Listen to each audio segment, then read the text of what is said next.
Okay, so this is episode one? First real episode. Yeah, let's call it episode one. First Episode real episode. Yeah, the other one was a pilot, Yeah, and I'm actually really grateful for the feedback we got. So that's yeah. good. I think this one should be a lot better. I've actually put more time into it Yeah, than actually fixing the audio and making sure that's coming out correctly is it's big. yeah, It was a big problem with the first one. yeah. And you know what? Like our friends not only gave feedback, but they actually really enjoyed it from what I've heard. So this is good. It's good news. Alrighty. Okay, so once again, this is Samir. Yeah. And I am Jason. You know, just two guys talking about video game and mainly fighting games. But Unfortunately. hey, man, like Corona time. It's gotta happen, right? It had to happen sometime. I mean, it was long overdue, man. Like, we could go into I could go into the specifics of like how this has basically been a long time coming, but this isn't Yeah, this like kind of podcast, man.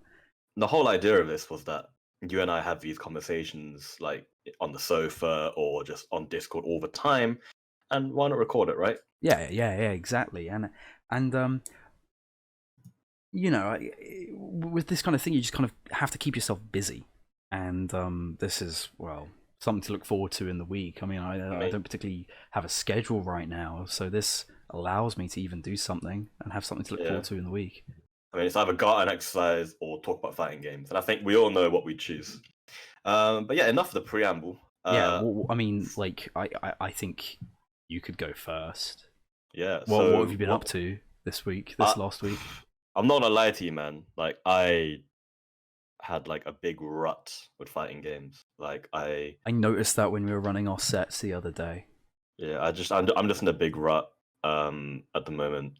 But you know, fighting games are a part of my life, and well, you know, today before this recording, I actually played Marvel 3, and I love that game, and it made me feel good, and it kind of reaffirmed the fact that I love fighting games, but it's okay to take a break every now and again. Yeah, yeah. Um, yeah, and well, other than playing fighting games with me, what have you been doing? I mean, Final Fantasy VII came out last night. Mm, true. I had been looking forward to that all week. Of course, I had been doing other things. I've been slowly chopping away at my playthrough of RE3. Now, granted, I came into Resident Evil like at a rather late stage of my life. Like I played RE4 like multiple times when that game was like, well, not when it came out. I was what, 10, like 10 or something when that. No, I was like 7 or something when that game came out. Yeah. But I first played that game when I was like 11. I remember watching my older brother play it on the PS2. No, PS2, and then he got the GameCube version. And I had played that game multiple times, so that was like Resident Evil to me. You remember when I first played through a Resident Evil 1? Do you remember that? It was like last year or 2 years ago. Do you remember this? It was a remake, right? Yeah. So that kind of got me into the series proper, and I just blasted through all the games after that. And RE3 was the one that I kind of, I didn't play Code Veronica because I heard that game's not very good.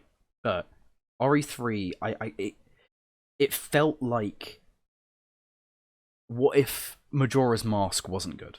What if this game is just a rehash game? RE3, when you say RE3, do you mean like Nemesis? Like RE3 2020? No, the old game, the original game. Right. Like, it's good. Don't get me wrong. RE3, the original version, is good for what it is. Yeah, tank controls and all. Yeah, right. But it's not Resident Evil 2. Resident Evil 2 is like peak. Like that's where the series peaked. Like in terms of the tank control games, the original games. Like I wouldn't even put like Resident Evil 4 in the same class just because it's so different. Yeah. RE3, this new one. When Resident Evil 2 came out, I couldn't wait to play it. I played it in like one sitting. I've put like 2 hours into Resident Evil 3, maybe 3 hours. I can't. Like it feels different. There's something about it. It's like it lacks an element that RE2 had, that the remake 2 had. Like for me, Resident Evil, I started later than you. I played Resident Evil 4 on my PS2 when I was like 14, 15. Then I played Resi 5, and even then I knew that game was shit, and I just gave up. And then maybe 2 years later, I played Resi 2 and Resi 3, so the original ones. Mm-hmm. And so I want to refer to them as Resi 2, Resi 3 for the old ones. And just say Remake 2 and Remake 3. I was going to say RE2 and RE3, but yeah, whatever works for you guys. Because they call the original remake, so I'd say just go with that. Okay, so and then I played Remake 2 when it came out, and that game, actually, you know what? I can't even talk about that without talking about Resident Evil 7. Resident Evil 7 was, for me, like, also I just skipped 6. Resident Evil 7 was amazing. Yes, like agreed. I very, very rarely play single player games twice. I played that game twice. Granted, the second time was on VR, and also it was a great VR experience. But the game was just amazing. It was a return to form. And I know I'm just kind of parroting what's been said already, but Resident Evil 5 and 6 are just action games, which is fine, right? But they weren't very good action games. Yeah, especially RE6. Yeah. Whereas 7 was so when you play Resident Evil 3, the original, you actually feel afraid. Like, because it was big in those days, but even now, when you see Resident Evil 3 and you see fucking Nemesis coming through a door after you, that instills fear, right? Whereas a constant sense of, like, dread, like, oh, have I got enough ammo? Can I get to the safe room without dying? Resident Evil 2 as well, the original, like, there's that famous scene where you open a door and then zombies come out the door after you. And I don't know about you, but that scared the shit out of me. That scared the shit out of me. Anyway, back to my point, Resident Evil 7, again, it felt like a horror game. It was scary. There are scenes where you're being chased around the house, and I don't know, like, Resident Evil 7 was great. And then agreed. I haven't gotten Resident Evil 3 yet, like the remake. And I'm normally not one to take, like, other people's opinions and just go from that. I like to play normally, but even with that, from what I've heard, Resident Evil 3 is a problematic remake. Yeah. I mean, could you explain to me why? We've got a couple of minutes. It doesn't. It just feels like it hasn't got the same quality as Resident Evil 2 remake 2 has. Yeah, that game had such a. How can I describe it? It hasn't got the moment. Like, I'm not gonna spoil this game. It's still relatively new, but it hasn't got that moment. You know, when you're walking. You know, in Resident Evil 2, at the start of the game, you're in the police station and you're walking down on the east corridor, on the ground floor, right? Yeah. And you see the corpse that has the jaw, and it does that. You know what I'm talking about, right? Like, you can see all of, like, the tendons on the jaw of the zombie, and it's just like, whoa. Yeah. There's not a single moment like that so far in this game. Like, this game's fast. It's very, like, it goes really, really fast. However, I've not had a moment where I've just sat back and thought, holy shit, this is like this is the future of this series. It just feels like a asset flip, which is what the original RE3 was, really. Well, wasn't RE2 and RE3, weren't they both just extensions of RE1? No, RE2 is completely different, and RE3 was made in a year. I mean, engine-wise, weren't they always the same engine? No. Did they not? Huh. No, this is a completely different. This is the RE engine. This is a completely different engine. Oh, I meant the originals. But no, RE2 had, like, a lot of, like, advancements over RE1. You reckon? Yeah, it did. Well, RE3 was straight up just an asset flip. Like, they used just a lot of the stuff from RE2. Yeah. Well, I would say, like... But granted, I've not finished RE3. I could walk away from that game thinking it's amazing. There was a point, like, when I stopped playing it, where I thought, wow, this is cool. I mean, keep playing it. You never know what you might find, right? Yeah, I might end up thinking it's amazing. But so far, like, it's good, but it's not as good as RE2. Yeah. And... what else came out? Yeah, Final Fantasy 7. Yes. So have you got it? Yes. I haven't got it yet. Played about 4 hours. Okay, don't spoil anything. I'm not going What are to. your It's what a are new your impressions? game. I like it. Yeah. I like it a lot. Okay. And because as you know, I have a very, very unhealthy relationship with FF7. Well, unhealthy is the wrong word. I love that game with all my heart. Intense would It be. was one of my first ever video games, Yeah. and I know that's not special, but I love it, and I just really want the game to be good. Mm-hmm. Um, so, but however, I'm going in with an open mind. You definitely I've already, should. I've already reconciled I've already reconciled to the fact that the combat system is action based. I get it. That's the new kind of age of what consumers want. And Mm-hmm. if I want turn-based JRPGs, I can play the originals or I can play Persona, which I'm playing now actually. Persona 5 Golden, not Golden, Jesus, Persona 5 the Royal, uh, and yeah, I'm liking it. So as soon as I'm done with that game, which should be another 90 hours because it's a long game, uh, Jesus. then I can move on to FF7 remake. Yeah. But yeah, so I guess that's what we've been playing. Oh, and Animal Um, Crossing. oh yeah, Animal Waiting for my Crossing. turnips to appreciate in value. So there's that. Everyone's gone crazy for that game. Yeah, I didn't Like, think I'd be this sucked into it, but here I am, like like putting in multiple hours a day. I've never played Animal Crossing. I have two games on my Switch. I have Octopath Traveler, which was the biggest lie ever sold to me ever, True. and Pokemon because I'm a Do you human not being and have I play like Pokemon. Breath of the Wild or anything like that? No, like I very rarely purchase new games nowadays. But just money. Persona 5 Royal was a birthday gift, and Final Fantasy 7 Remake will also be a birthday gift from my housemates. They said to me, they came up to you and they're like, "Hey, Jason, like your birthday's coming up, so we are thinking we're gonna get you a nice bottle of scotch."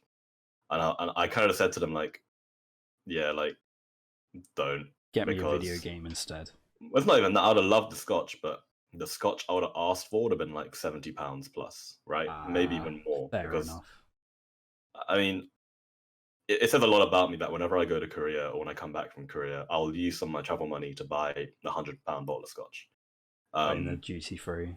and I just couldn't say to them like, yeah, man, just get me this one. The fucking 12-year Hakushu. Like, no, it would make more sense for them to just get me a game, right? At Yeah. half the price. So yeah, I'm waiting for that, but I'm looking forward to it very much, a lot.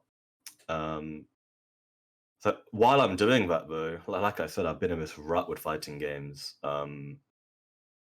uh, which it's been rough. Like I mentioned earlier, such a big part of my life, but I think it is important sometimes to just take time out of what you do normally, just kind of refresh. Well, if you think about it in the micro example, in a tournament set, right? You take some time out, like you go back to character select just to think a bit, collect your thoughts. Yeah. What I'm doing now is I've done that before. Like Dragon Ball, I took a solid 6 months out of that game to the point of where I barely played during season 2. Like I was still playing like it was the end of season 1. Like I totally understand how you feel. um and like with me, the learning process of fighting games is I didn't start learning in the best way. So now it can be a bit difficult. But hey man, it is what it is. Uh Speaking about learning fighting games, remember when I started playing Street Fighter 4? Um you were playing the very first time we played, I think you played Goken. Yeah. Uh Just to I don't show know who I you how fireballs work. yeah, and it was funny, like, because Samir has been playing fighting games for far longer than I am, and in many ways, he's the one who got me into the subculture. So here was this guy trying to teach me how to play fighting games, and I remember vividly. It was Jungle Outpost stage. I was Chun Li. This is I a Super remember Street Fighter this. 4. I remember this. Goku on the other side of the screen. I mean, like Gadoken, Gadoken, Gadoken, Gadoken, and I just couldn't get past it, you know. And I think I don't know what it was because a lot of people would have given up at that point. They would have thought, "Fuck it, man! Like, what's the point? It's dumb. You can't get around it." But it's important to have a sparring partner like Samir was for me, someone to teach you and someone to just learn with you as well. Mm. But getting back to my original point, so yes, when I started playing properly, who did I start playing, Samir? You were playing Rufus. Right. and I'd always loved Rufus. He's a funny, loud, obnoxious guy. Um, it was a purely character, like his design. I didn't think about like what he did as a character in terms of functions in the game. And Samir just said to me, like, what did he say to me when I started playing Rufus? It was something along the lines of, "Don't."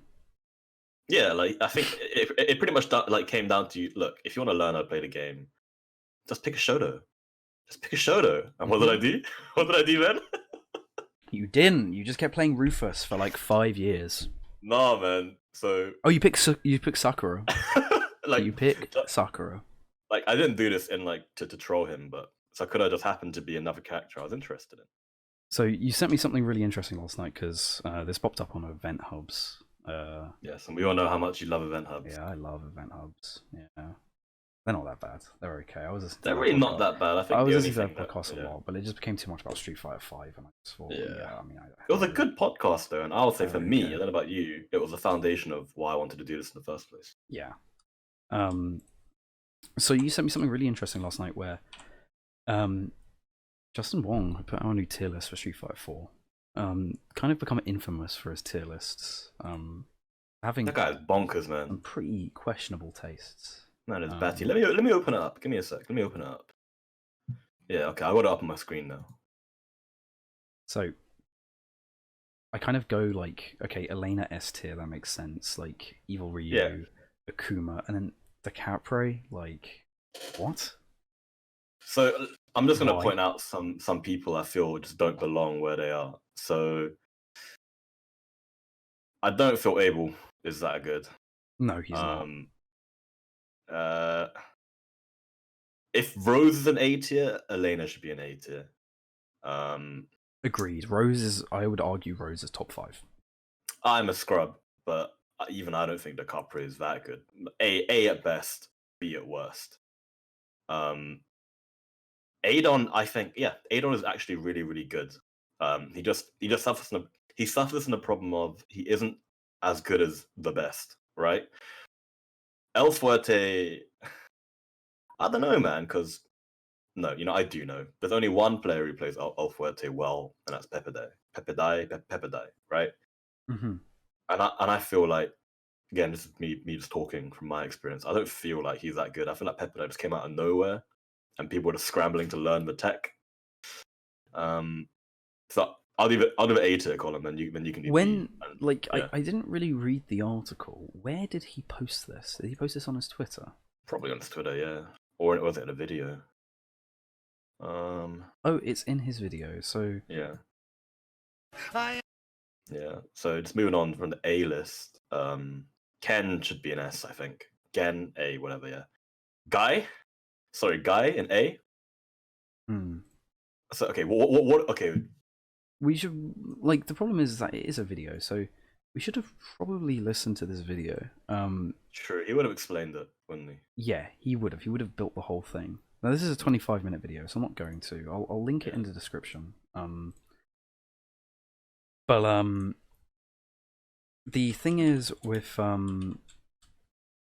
this tier list is that it's Justin Wong. This guy's got some not questionable ideas, but the way how he plays these games is very lame, and I mean that in like the most respectful way possible. Like this guy will lame you out. And yet we've got. Sorry, keep going. Yeah. So I think it's perfectly like, okay, like Rose. Why is Rose that low? But it makes perfect sense that someone like El Fuerte is that high up. I get that, and yet I see 3 of the most infamous turtling characters in the C tier, namely Balrog, Guile, and Ryu. They're just chilling. They're they're not that good in that version of the game. So you got so turtling characters. You've got like E Honda, arguably Dalsim. Ryu can do everything. Guile and Balrog. You know.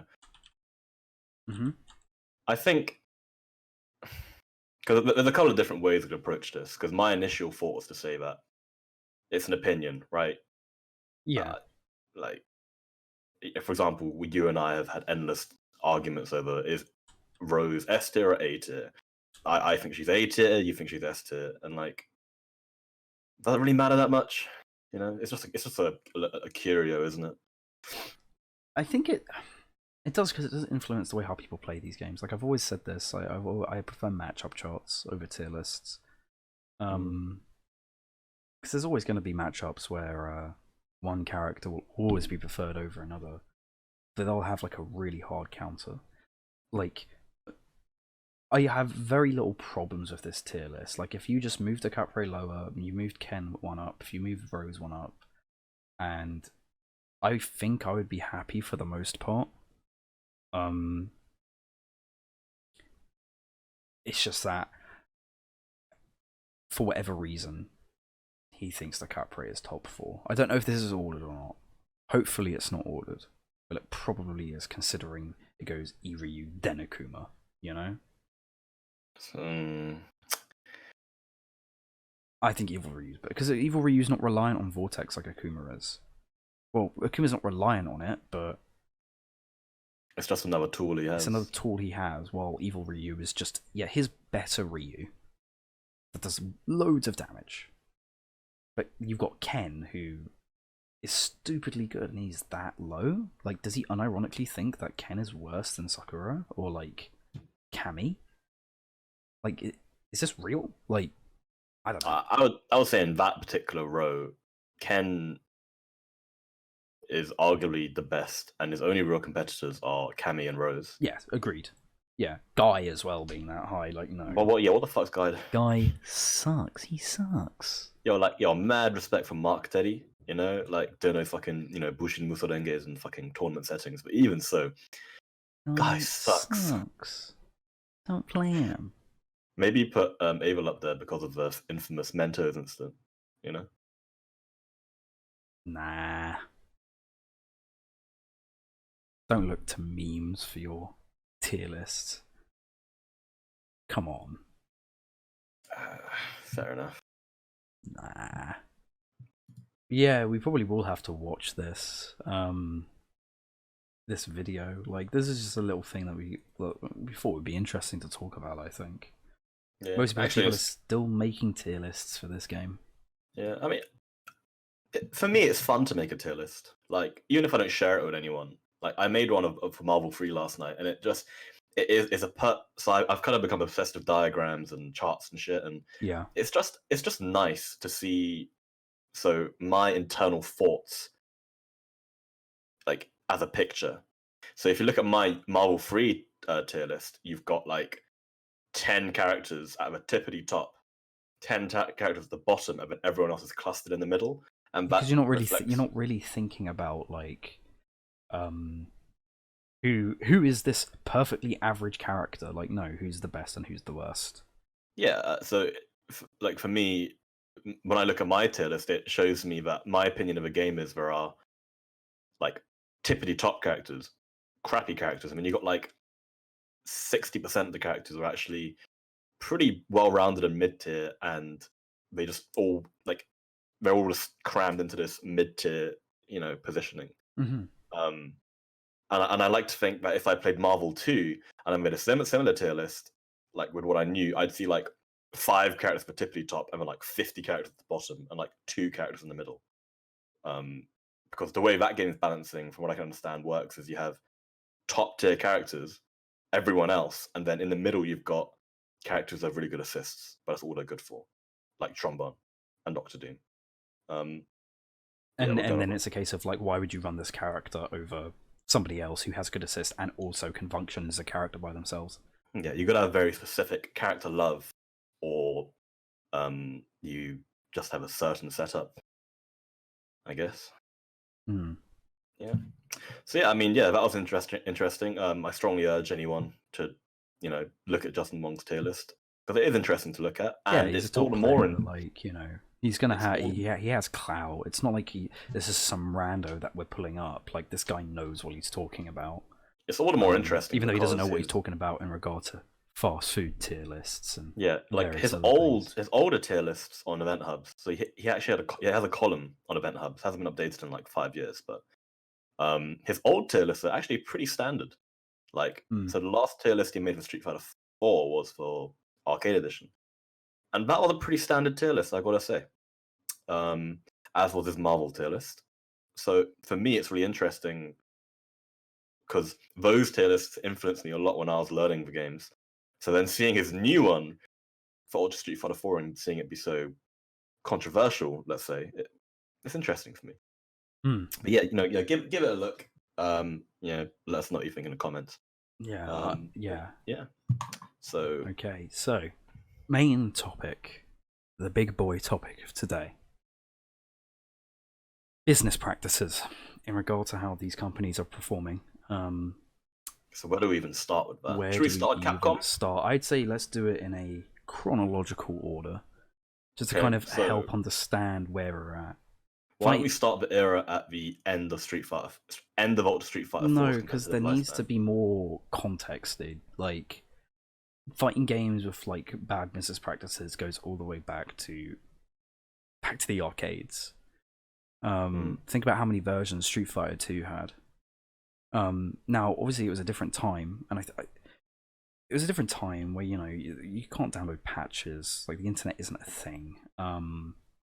And if you want new characters in a game, you just have to ship out a new board to a machine, and sometimes you just have to ship out a new machine. The board isn't compatible. So they just release new versions, which is fair enough. But that we're not in those days anymore. So I'd say like the most egregious early example of why does this exist and why is it like this was probably Cross Tekken.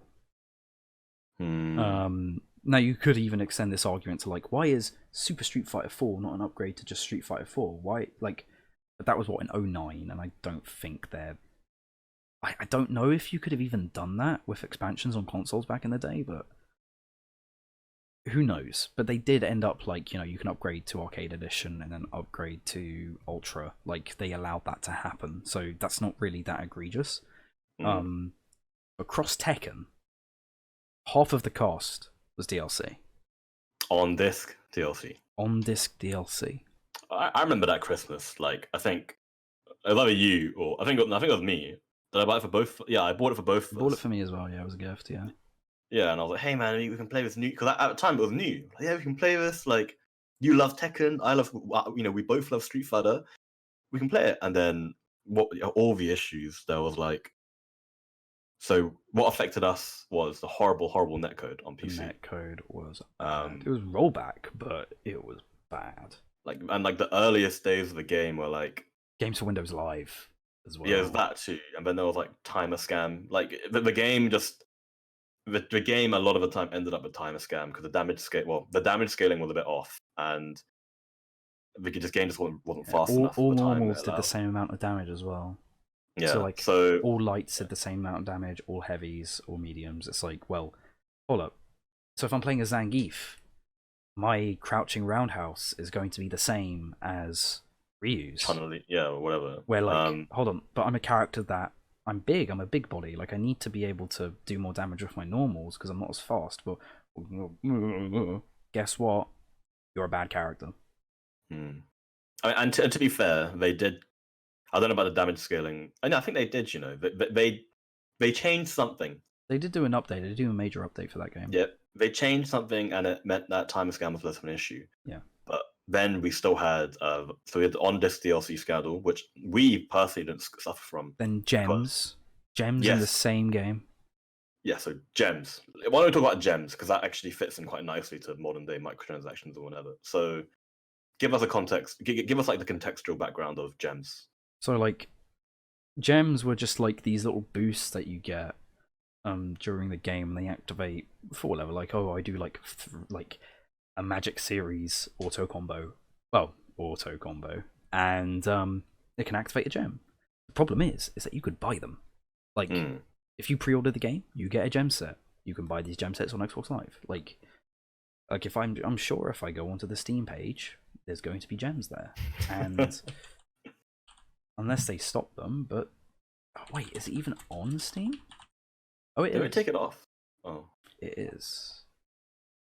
Yes, so you can get like a gem pack, which are exactly what they are. They're just gems, and obviously this can hurt the competitiveness of the game. But I would still argue, like, well, I think you can disable these. but you shouldn't have to. They shouldn't be there. So in tournaments, from what I understand, the game comes with like 3 like preset gem sets, and I think in tournaments you could only use these presets. You couldn't customize. Understandable, yeah. And that's something that we'd see later on, many years later, like 5 years later in Injustice 2, Yeah. where you had gear, which could give you new abilities, better strength, but gear was like banned in Injustice 2. So yeah, we have multiple problems. We have on this DLC, pay to win, arguably a poor game design. Well, no. But if you take out the time of a damage scaling and the timer problems, from what I got from when I played the game and from what I understand, the game is actually really, really fun to play. It was. I enjoyed it. It had lots of cool ideas, and I really liked seeing the Tekken characters translated into a 2D game. I thought that was really cool. A lot of work went into that, right? Like, I didn't really get it at the time, but nowadays I kind of realized, wow, they translated like 30 Tekken, 20, 30 Tekken characters into Street Fighter. That could have been a whole game by itself, just those characters. Oh, also Pandora mode. Fuck Pandora mode. Yeah, fuck that. So then that was like, okay, like Capcom never did this again, where half of the cast was DLC like that on release. Okay, well, it wasn't on release. It was like a month down the line, but it was on the disc. Anyway, I digress. I would argue the next like major problem in regards to a fighting game having like some really, really, really weird DLC practices was BlazBlue, where you had like all kinds of like, well, who's this character? This is a DLC character, but there's only one, and it's the only character that's DLC. And then if you buy the upgraded version of the game, it's still DLC. Well, something weird in Marvel 3 as well. Vanilla Marvel 3 had Shima Graf and Jill as DLC. Yeah. Ultimate Marvel 3, they were still DLC. Still has Shima. And you couldn't upgrade. There was no excuse. Marvel came out in what, 2012? 2011, and then Ultimate came out in 2012. Yeah, there was no excuse. I remember when that was announced. Like 6 months later, Ultimate was announced. Like, you're killing your game this early. There was also with kind of the release cycle of these BlazBlue games, where they were never upgrades. They were always a brand new game. And I think after a point where you get to like Chrono Phantasma Extend, like Mega plus, visual novel edition. I remember early on when I was trying to get into BlazBlue, I actually said to you, which version do I get? With Chrono Phantasma, Continuum Shift, and you're just like, I don't know. I just said I don't know. Just Google it. Just get the new version. I don't know. I didn't even know what the newest version of BlazBlue is. It's probably Central Fiction Extend or whatever it's called. And that might not even have all the characters in it. And the thing is, we still see that. Like with Guilty Gear. I was just about to say this. Like, we had Guilty Gear XR. Wait, was the first one it was just Guilty Gear XR'd for the arcades. And then Sign came out, and then that came out on consoles, and then eventually came to PC. Then it was Revelator. Fucking hell. And then it was Revelator 2. Now, which is the most up-to-date one, right? Yes. Wait. Yes. Now, the problem is that when Xrd Sign came out, there was Sin, Elfelt, and Leo were DLC. However, Sin and Leo weren't really DLC. They were like, you can pay to unlock them early. Xrd Sign? Yes. Were they DLC? Because I thought they were locked at the beginning of the game. You either had to pay for them, or you had to unlock them in game. It wasn't Elfelt, wasn't it? Ramlethal, like Elfelt's sister, that was a DLC. It doesn't matter. It doesn't matter, right? It was one of them. They were DLC, and like it was a little bit weird. And then they did the same thing with Revelator, where was it? Oh, who was it? Because with Revelator 2, it was Baiken and Answer. They were the new characters, and you just got them. I think with Revelator, it was Dizzy. You're right, by the way. It was. I'm looking for my Steam DLC now. Elfelt, Leo, and Sin. Yeah, so now Revelator, like you couldn't upgrade from Sign to Revelator. You had to buy it. Hmm. Which was fun, but Revelator you could upgrade. So yeah, you got who's the DLC for Revelator? Raven and Dizzy and Kumheyun. They were all DLC, and Raven could be unlocked using in-game currency. You gotta understand. Dizzy, I think, was additional DLC, but Kumheyun, she, uh, she was DLC day one, as far as I know. Like, They love these day one these, pre-order DLCs, yeah, man. like Not just fighting game developers, everyone. Like Total War had like Warriors of Chaos. Like, yeah. it's very, very, very weird, and it's like Arxis are just constantly doing this, where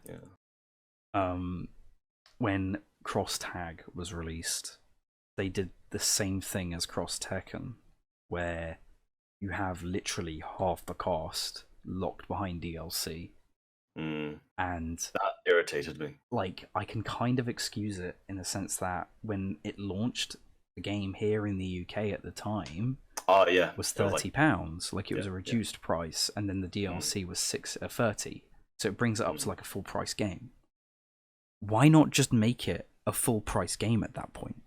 So if I was to play devil's advocate and put myself in the shoes of the Arxis, like whatever, I'd think, well, this is designed to be a more casual game, to bring different genres together. So not only to bring different fighting game genres and players together, but also to get people into anime games. So from the very beginning, it was stated it's going to be a simpler game. And then they put in Ruby, which I think is clearly aimed at getting in new blood, right? I mean, yeah. But again, playing devil's advocate. But it's not like that game was not going to sell well. This was Oh, the new BlazBlue game. Yeah, of course not. So again, going from their perspective, it would be our normal customers pay £50 for a BlazBlue game, right? Yeah. How the new blood we want to get into the game will probably be turned off by that. So why don't we just make the game cheaper, and then the new blood can buy it at a cheaper price? And still have Ruby, by the way. It's very important. The Ruby characters are all free. They were. They're all free. Yeah. Yang and Blake were free. So they'd go, yeah. So with a lower price point, new blood players and Ruby players can just buy the game, like a stripped down version. The core player base we have anyway can who would normally pay £50 can still pay £50 and get the full game. I think it's more important to see. I started this as devil's advocate, but now I kind of believe it. I think it's more important to see Cross Tag's release as like almost the retail release was a trial. Was like it's like when MMOs do like a starter edition or something. Yeah, like a starter pack. Yeah.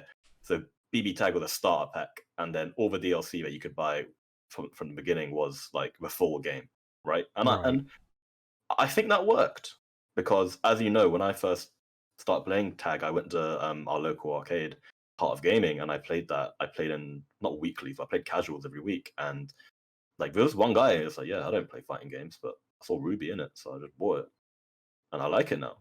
And as far as I know, he's still playing. Fair enough. So maybe that was why. But you had a more relevant example for a game that came out. Well, not even relevant, more time sensitive example that came for a game that came out recently. Was it Granblue? Yeah, that's the one. Yeah, Granblue is the most egregious case of like penny pinching. Like, so tell me a bit about that. Like, it's unbelievable. So, Granblue came out a month later in the West. Came out like a few weeks later on PC. No, I'm lying to you. Came out a month later on PC and in the West. And it's a fine port, but it costs £50.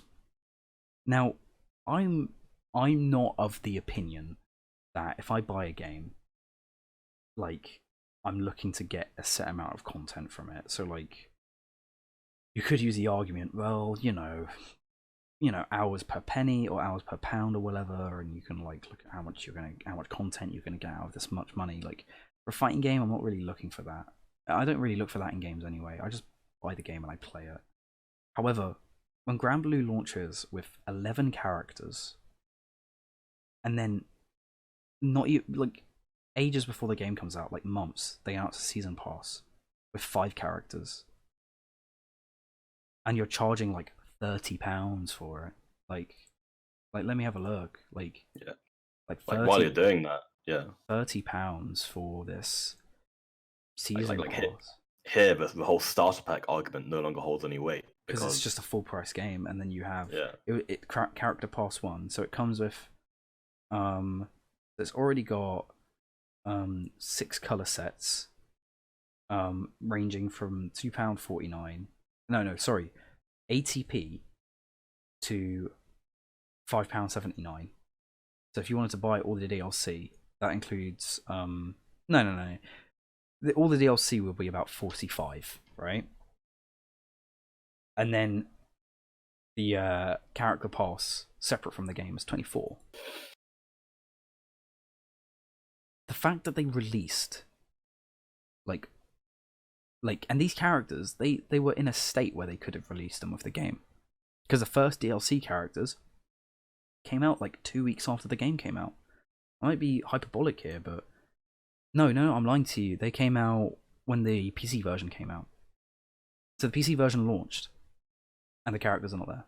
And then now the new characters that came out like a few days ago, they're not going to be on PC until like next week. So the versions aren't even like synced up. I've not seen something like that since when Guilty Gear, it came out in Europe, Xrd Sign, and there was like all kinds of publishing issues where like Guilty Gear Xrd Sign on PS3 and PS4 in the West, in Europe, sorry, was a version behind. Like, I've not seen that since then, where like there's version discrepancy. It's unbelievable. And like just for this Nintendo Switch, I think Dragon Ball had that. It's incredible how incompetent and how like greedy they have been with this game. It is so just for disgusting. the sake of argument, what's wrong with that? What's wrong with them charging that much money? Yeah, like break it down for me. Like, let's say I'm an idiot. There's nothing wrong with it. I think it just comes down. Well, there's nothing like economically wrong with it. Like they have a product, they're selling it. However, this is a very clear case of, well, we have these characters ready to go. You know, we could have either delayed the game for a month or had all the... Well, I mean, like, the game's been ready for a while. They could have just put these characters in the base game and brought it up to 16 characters. But they didn't. And they're charging £45 for it. They're selling you the rest of the game for £25. Oh, 25. Well, still, that's a lot. Like, it's... Well, look, so for this game, I'm paying like 70 odd quid for it. What are you doing? Like, this... I would not have bought this game, but it was gifted to me. But, like, it's unreal that they thought this was a good idea. And I mean, people are buying it. That's the thing.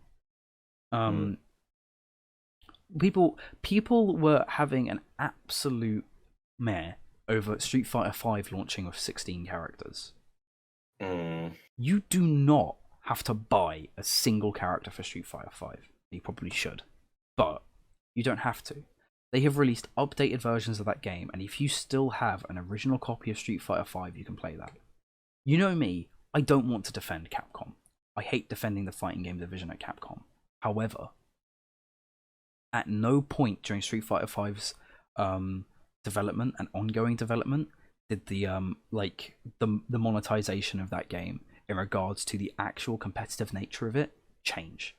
When they said we are not charging for characters and you can play the base version of the game all the way through and you'll always be updated, they have. And I think that's the way you have to go with these games, right? Now, I know we don't know with Grand Blue if they're going to launch a new version of the game, and Arxis with Dragon Ball, they didn't release a new version of the game because that's what Season 3 basically is.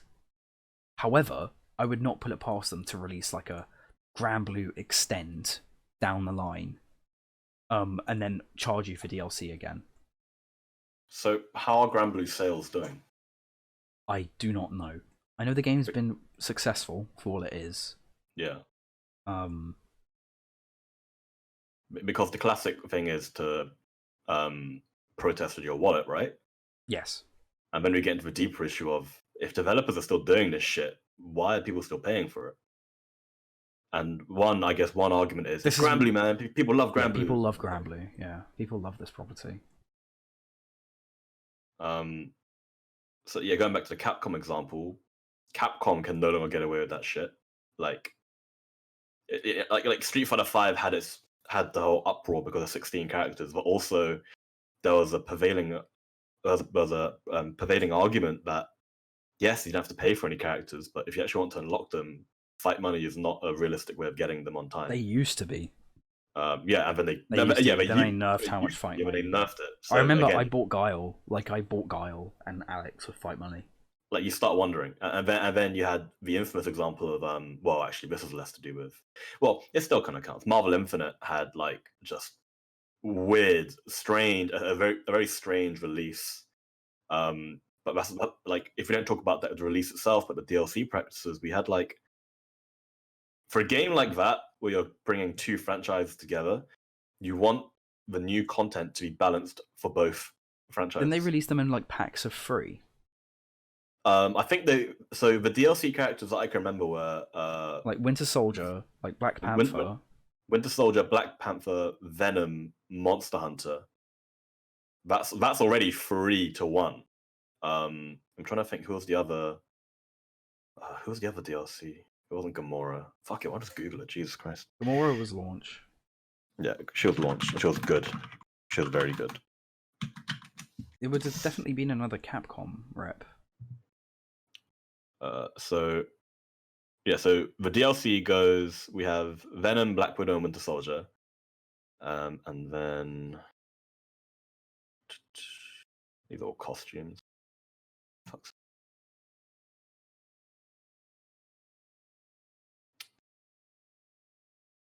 Oh yeah, okay. So we had Black Panther, Black Widow, Monster Hunter, Sigma, Venom, and Winter Soldier. So we have Black Panther, Black Widow, Venom, Winter Soldier. That's 4 Marvel characters, right? We have Sigma and Monster Hunter. Sigma is kind of in the game already. Yeah, like, he's like a boss character, isn't he? So of the 2 Capcom characters we got, Monster Hunter great, but then we got one full DLC, well, one like well thought out DLC character, and then we got one half-assed one. It's like if Street Fighter 3 came out today and they released Gil as DLC. Yeah, like you know. So that was another kind of weird business decision. Why put in an unequal split? So 4 Marvel to 2. Yeah, but that's probably down to like Disney kind of forcing them to. Like, there was all kinds of weird like rumors going around where like Disney forced them to make the Marvel characters look great, but the Capcom characters looked awful, or they forced a release, or they were like, you're not allowed to put X-Men in this game. It's we've got to have like designs that are based on the movies as opposed to their like comic designs, their old comic designs. That's kind of an anomaly. Well, I think Arxis has this kind of prevailing habit. There's not been a release of their game where they've not had like this really weird, questionable decision in regard to their monetization. Like even Dragon Ball isn't safe from it. Like Dragon Ball launched with Super Saiyan Blue Goku and Super Saiyan Blue Vegeta, and these characters could be unlocked in game, but you could pay for them early. And Android 21, like you could buy the season pass and you get her early, but you could unlock her in game. Could you? I thought Android 21 was purely. Oh, I thought it was only. If you bought the season pass, you get her. Fuck off. I'm of the opinion that you should not have to buy access to characters early. Like if they are in the game, just have them unlocked.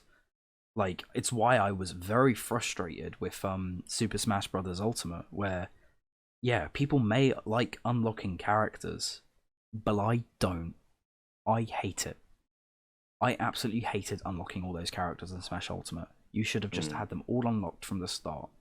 But you know, whatever. Smash Ultimate's DLC's actually been pretty like standard, and it's been pretty good. Like all things considered, like you buy a Yeah. season pass. Each character is worth £5. You can buy the character separately for that much, or you can just pay for it all now, and you get the characters then. Awesome, amazing. Like, just keep it simple. What kind of age are you living in that Nintendo has better Nintendo are DLC better than practices? other games. Yeah. Like even Tekken isn't safe from it. Tekken, they're selling frame data, man. They're selling Yeah. access to frame data. Like, Yo, shout out to Tekken Bot Prime. like, no, I'm sorry, dude. That's not on. This is a feat. This, like, the fact that it didn't occur to me when I was labbing Tekken there wasn't a frame data like counter. Like, I don't know, because I obviously like. I don't know. It just never occurred to me that there wasn't a frame data. This isn't 2012 anymore, man. Yeah, Like, I guess. like, Yeah, even with all your hate for NRS, the moment they introduced frame data and MKX, that should have been the standard for all fighting games from that point yeah, on. true. Agreed. Yeah, Like, and even Dragon Ball Fighters added that later on. yeah, right? for free. For free. Yeah, And Street Fighter V for free. It's almost like these companies. So Tekken, like had this big revival. so yeah. Tekken like really had this like, oh, we are the best fighting game. We are the most balanced fighting game. We have only experienced growth, and then it was like Street Fighter 5 and Infinite shot themselves in the foot. Tekken come out of the ashes, do really well, good DLC, good content, and then it just all goes to shit. It's almost, to me, it almost seems like they got too big for their boots. Yeah, they got too big for their boots. Exactly. Yeah, like it all came crashing down with the release of Leroy. Like they released that character. That character was absolutely busted, like broken, like meta-defining. Character comes out. Do you think that was an intentional decision? They must have known. There's absolutely no way they didn't know this character was strong. No way. They had to have known the character was powerful. Like, they have their playtesting. They must have known.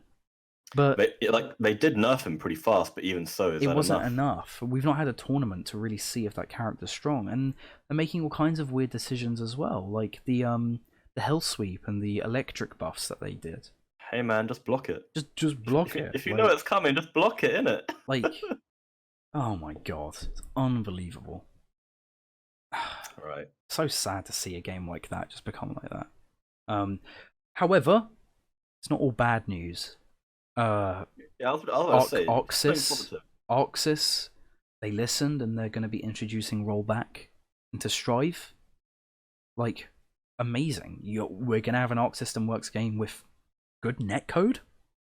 What's going on? Are we living in the future? Like, this is going to be insane. And it's not going to be, hopefully, it's not going to be bad netcode. It's going to be the guy who worked on KI.